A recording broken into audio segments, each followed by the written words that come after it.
Good morning. This week on The Professor Helps, I want to talk to you a little bit about everyone's favorite topic, rejection, setbacks, difficulties. As we've talked about a little bit here and there, we have been full of life lately. Life has been very, very lifey. And don't try to tell me lifey is not a word because I just made it up. There's been death, there's been work loss, there's been stress, there's been family stress, there's been marital stress, there's been a lot of things have been going on. The other thing that's been going on is that in the last 10 years, I've been in the pursuit of the goal for being part of the TEDx community. And I have applied 17 times now. Some of them I haven't heard back about at all. But I've been rejected 5 times in the last year for TEDx. And that hurts. It really hurts because rejection sucks out loud. And something that I'm learning is that setbacks are a gift. What do I mean by that? Well, it's kind of hard to view them that way because when you're rejected and you're in the middle of it, you're feeling like, oh my God, this is horrible. This is a no. It's only after a while or after some time has passed that you can look back and say, you know what? As much as I wanted X, I wasn't ready for X. The things that I think about with this, and my pastor talks about this a lot, you need to look back at the time that God was there for you, but you couldn't see it right away. So, for example, in March of 2015, my husband and I had a miscarriage. I've talked about this several times in different forums, and it's difficult for me still to talk about. And if there's just one person out there who could be helped by this, then it's worth talking about. I'm not going to say I wasn't ready to be a mom because one of the silver linings of having the miscarriage is realizing how much I truly, truly wanted to have a baby. And the difficulty with that is that you're sad, you're upset, you're angry at the world. You feel like you did something wrong. Was it that one little glass of wine? Was it that caffeine that I shouldn't have had? Did I run too hard? Was there something that I did? And something that we discovered along the way that 1 in 4 women have had a miscarriage. And if you think about that, in any given room, there's probably women around you, probably relatives of yours, who've had it. And I can tell you that it's really difficult. And people don't like to talk about it because it's uncomfortable. People don't know what to say. The biggest thing that you can say to somebody if they choose to tell you is, I don't know what to say right now. I'm just so glad that you told me. Which is my favorite thing to say when I don't know what else to say. Because the last thing you want to hear in a moment like that is, well, at least you got pregnant. Or at least you know you can have a baby. Or at least you have another child, or things like that. Usually a comforting phrase does not start with the words at least, because minimizing someone else's pain never helps to comfort them, not ever. So back to why setbacks are a gift. I also had a job that I did not get, and I was really inconsolable about it. I didn't get the job, and I was really upset about it. And I was talking to some friends of mine and, doing the thing that you do. You talk to your group of friends. You go, okay, what did I do wrong? Let me look at my resume. Let me see what I'm doing here. Let me do it. And a friend of mine said, Jennifer, sometimes God's rejection is protection. So it might be that you're not supposed to get this job because there's something else out there for you. Now, I want to make this really clear. It's the kind of thing that you need to come to on your own.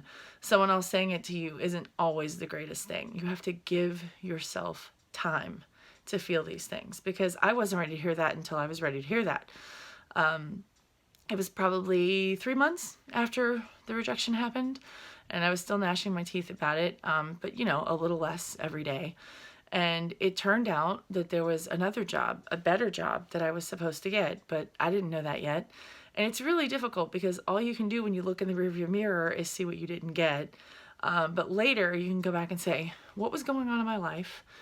Who was I surrounding myself with? And what was I doing to prepare myself to be ready for this particular opportunity. And I think about that sometimes because there's a lot of examples I could give. The miscarriage is probably the one that stands out the most, because in 2015, when we had the miscarriage, we were very, very upset about it, of course. Inconsolable is definitely a word I would use, and I wouldn't use it lightly. It was difficult. And we had lots of people around us praying for us. And, I and my husband were blessed because we did get pregnant, but it was a year later.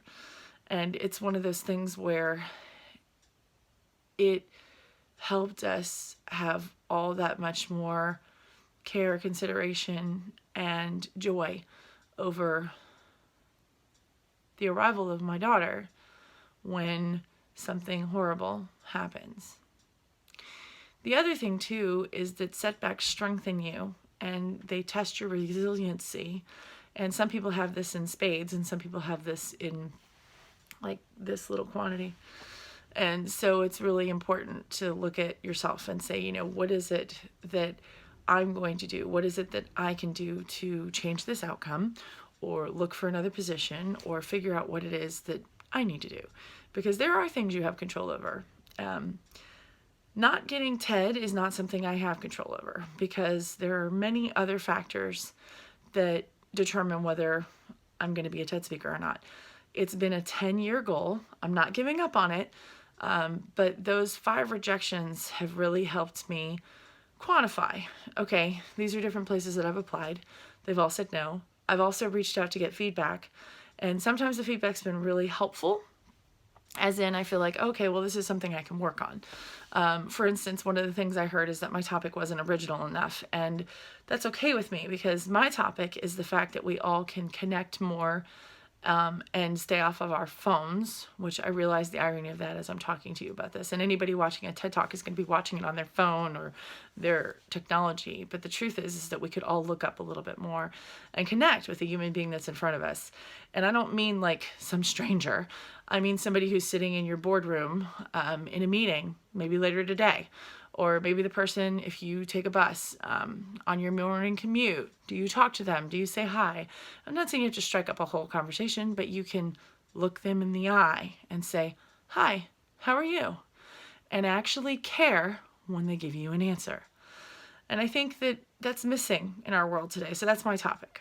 And I was actually happy to hear that it wasn't an original topic, because a lot of people are talking about it. Because once I get over the fact that they don't want me to deliver it, it's still a really important message. So if someone else winds up delivering it and it goes viral, so much the better. Now, this is the kind of perspective that takes time to get.